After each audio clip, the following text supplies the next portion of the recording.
충격이라. 0.5%포인트 금리 인하. 시장은 일제히 하락. 미국 시장에 대한 이야기입니다. 미국의 중앙은행인 연방준비제도 그리고 FOMC라고 연방공개시장위원회, 이 연방공개시장위원회가 미국의 기준금리를 결정을 하거든요. 당초 시장에서는요 0.25%포인트를 인하를 한다, 0.5%포인트를 인하를 한다, 갑론을박이었습니다. 그야말로 시장에 예측하기가 굉장히 어려운 지표들이 쏟아졌어요. 그런데 결론은 FOMC 연방공개시장위원회에서는요 0.5%포인트 금리를 인하를 했습니다. 기준금리가 5.5%에서 5%로 떨어졌다는 이야기. 와, 시장에는요 굉장히 충격적으로 받아들입니다. 시장의 전망은 0.25%포인트나 0.5%포인트가 아주 상반되게 거의 상충되도록 비슷비슷했습니다. 그런데 현실은요 0.5%포인트라는 금리를 인하했습니다. B컷을 단행을 한 거죠. 와, 이건 말입니다. 난리도 아닙니다. 시장에서는요. 기본적으로 금리를 내린 것은 4년 6개월 만에 금리를 내린 겁니다. 4년 6개월 만에 금리를 내렸고요. 금리를 올리기 시작한 게 2022년 3월에 0.25% 금리를 0.5%포인트로 올렸거든요. 이게 첫 시작이고요. 그전에는 금리를 인하했습니다. 2020년 3월에는 1.75% 금리를 B컷, 자이언트 컷까지 했었죠. 그러면서 말입니다. 시장에는요 금리 인하에 대한 어떤 상황은 없었습니다. 계속 금리를 올렸어요.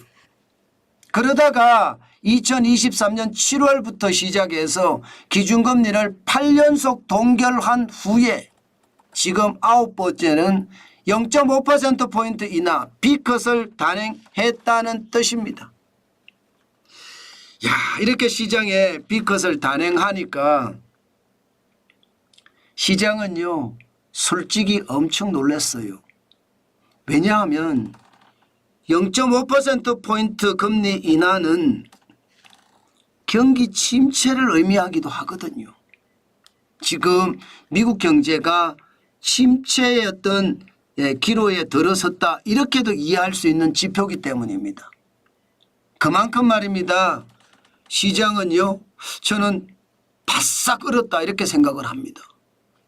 침체의 어떤 징후를 미국의 중앙은행인 연방준비제도가 제시했다 이렇게 생각을 하니까요. 지금까지 연방준비제도는요 침체 아니다 이거예요. 침체 아니다. 왜 아니냐? 소매 판매 잘 나가지 않느냐? 2024년 8월 기준으로 0.1%의 소매 판매 지수가 올라갔습니다. 당초 시장의 전망치는 마이너스 0.2%였습니다. 그러니까 시장의 전망치보다 높았기 때문에 침체가 아니다. 게다가 생산은 0.8% 올라갔다. 2024년 5월에 0.9% 이후에 최고치 아니냐. 생산까지 올라가니까 미국 경제는 문제없다. 이게 침체라고 하면 연착륙이든 경착륙이라는 건데 연착륙도 아니고 견착륙도 아니다. 지금 연방준비제도는 그렇게 생각하는 겁니다. 그만큼 말입니다. 지표로 보면 좋아요. 단지 고용이 나쁩니다. 고용이 8월에 14만 2천 명. 과거 1년간 평균 증가폭이 20만 2천 명인데 거기에 비하면 14만 2천 명이니까 반토막 났죠. 실업률은 4.2%예요. 일반적으로 완전 고용이라고 하는 실업률은 3%에서 4% 사이인데 4.2%니까 조금 넘어섰죠. 그러나 장기평균 실업률 4.2%하고는 똑같습니다. 그런 것을 감안을 해보면 시장에는요 분명히 고용에는 문제가 있습니다. 소매 판매나 생산은 좋아요. 그런데 고용에는 문제가 있다. 이런 것. 문제가 있지만 높일 수 있는 희망은 있다. 이게 연방준비제도의 이야기거든요. 여기에다가 물가는 잡혀간다 이거예요.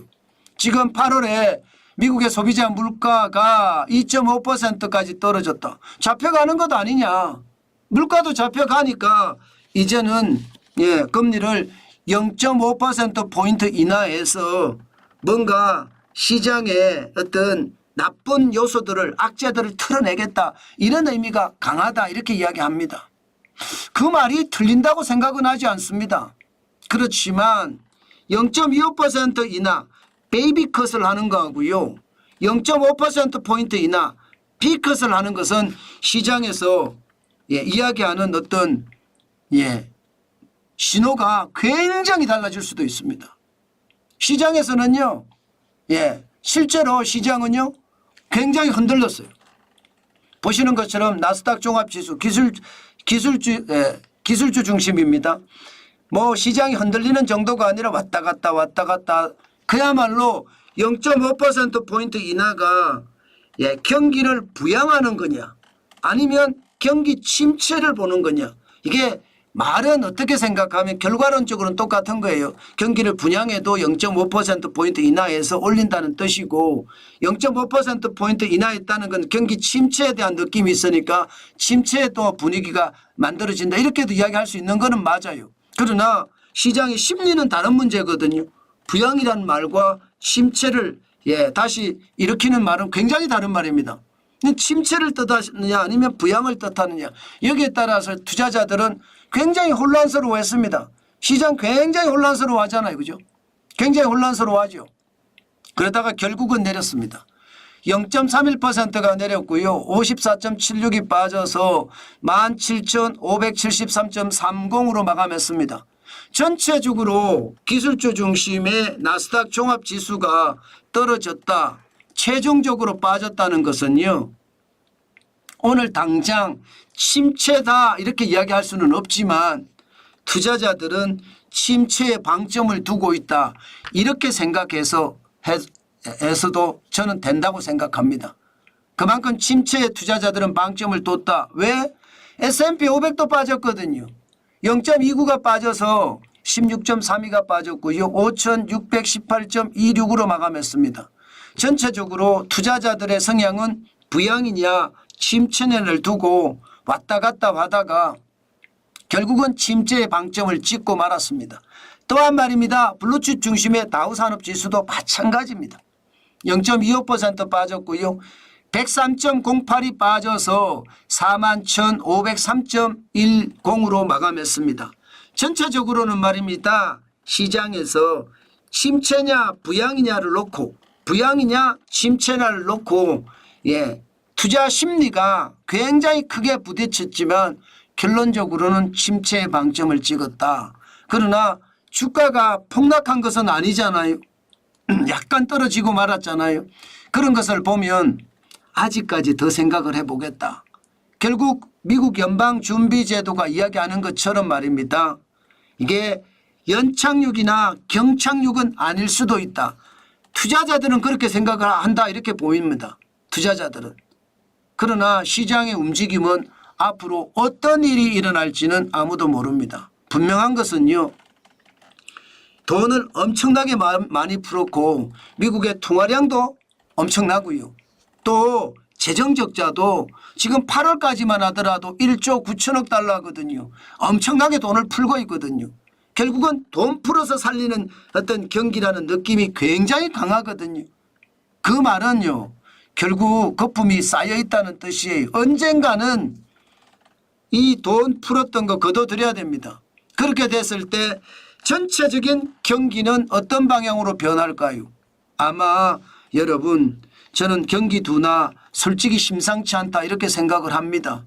지금 투자자들의 심리는 이러지도 못하고 저러지도 못하는 중심에서 약간 밑으로 침체의 방점을 찍고 있지만 실제 시장은 미국의 대통령 선거가 11월 5일입니다. 아마 11월 5일이 끝나고 나면 어떤 일이 벌어질지 그리고 지금부터 주식시장에 9월, 10월 계절적으로 떨어지는 계절이고요. 역사적으로도 떨어지는 계절이 9월, 10월입니다. 그러면 앞으로 어떤 일이 벌어질지 여러분들 잘 알고 계실 겁니다. 시장 경계가짐을 가지고 투자해야 된다는 거 진짜 중요합니다. 지금은요 여러분 현금을 계속 쌓아놓는 게 굉장히 중요한 요소입니다. 그것만이 여러분 결국 내가 내 돈을 더 크게 불리는 그런 상황이 될 거라는 거예요. 왜냐? 결국은요 침체가 올 거거든요.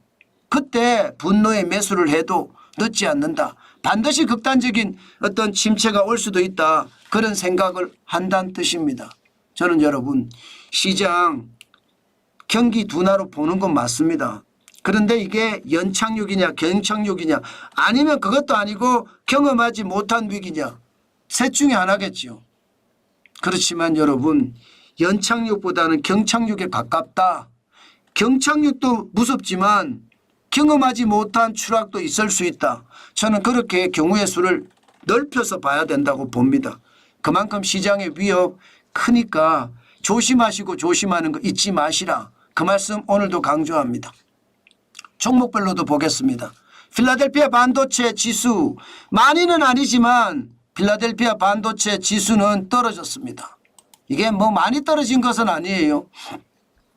1.08% 떨어져서 4,859.29를 기록을 했으니까 많이 떨어진 것은 아니지만 반도체 지수가 꺾였다는 것, 여기에다가 엔비디아 주가도 꺾였다는 것, 1.92% 꺾였습니다. 꺾였다는 것은 결국 말입니다. 우리 시장에도 영향을 많이 미칠 거예요. 여기서 제일 중요한 것은 AI 열풍이 꺼지느냐 안 꺼지느냐거든요. AI 열풍이 꺼진다, 인공지능의 열풍이 꺼진다, 그러면 거품이 붕괴할 수 있거든요. 그런데 그것을 뭐 커진다 안 꺼진다 이렇게 이야기하기가 좀 쉽지는 않습니다. 1.92% 빠졌으니까. 중요한 것은 엔비디아 주가가 135.64달러에서 지금은 113.37달러라는 것. 그리고 필라델피아 반도체 지수가 지난 7월 11일에 5,904.5까지 올라갔다가 9월 18일에는 4,859.29까지 떨어졌다는 것. 뭔가 심상치 않은 분위기가 작동이 되고 있다. 이 말은 틀리는 말이 아니다. 이렇게 생각을 합니다. 또한 말입니다. 필라델피아 반도체 지수만 떨어지는 게 아니에요. 이게 테슬라가 심상치 않습니다. 테슬라도. 많이 떨어지지는 않습니다.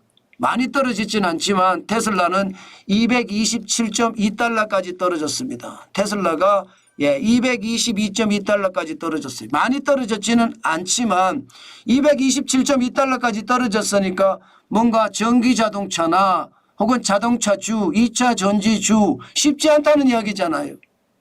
뭔가 분위기가 저는 싸하다고 봐요. 특히 테슬라를 제가 보는 이유가 미중 충돌의 핵심이고 앞으로 테슬라의 어떤 주가에 따라서 미중 충돌의 강도가 또 달라질 수 있을 겁니다.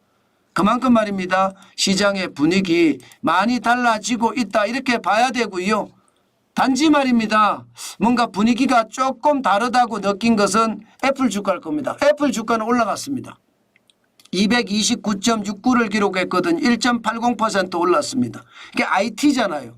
IT가 오른다는 뜻으로 그렇게 해석을 하면 될 것 같아요. 실질적으로 주가를 전체적으로 한번 보니까 결론적으로 말입니다. 투자 심리가 왔다 갔다 하는 것처럼 이게 부양이냐 아니면 침체냐 이렇게 하면서 투자자들이 혼란스러워하는 것처럼 종목별로도 보면 혼란스러움 그 자체가 있다 이렇게 생각이 들죠. 아마도 그렇게 혼란스러움 자체가 들 겁니다. 이것은요 우리 시장에서도 똑같이 나타날 거예요. 반도체에도 혼란스러운 상황이 있을 거고 자동차나 2차 전지주에서도 그런 일이 벌어질 거고요. 전자나 IT 쪽에서도 충분히 그런 일이 벌어질 수 있다. 저는 그래서 여러분 시장 반드시 말입니다. 급하게 서두르지 마라. 그 말씀 오늘도 강조해 드립니다. 오늘 미국이 기준금리를 0.5%포인트 인하했다는 것은요. 저는 미국의 중앙은행이 미국 경제가 침체의 길로 들어섰다. 이렇게 판단한 듯 보입니다. 그만큼 상황은 거품이 꺼지는 그런 어려운 상황으로 갈 수도 있거든요. 만약에 인공지능의 거품이 꺼진다. 그러면 시장에 진짜 경험하지 못한 그런 위기가 올 수도 있다는 것. 다시 한번 우리는 생각해 보고 마음속에 꽉 새겨야 될 것 같습니다. 그 정도로 말입니다. 시장을 가볍게 봐서는 안 되겠다. 그 말씀 오늘 다시 한번 강조드립니다.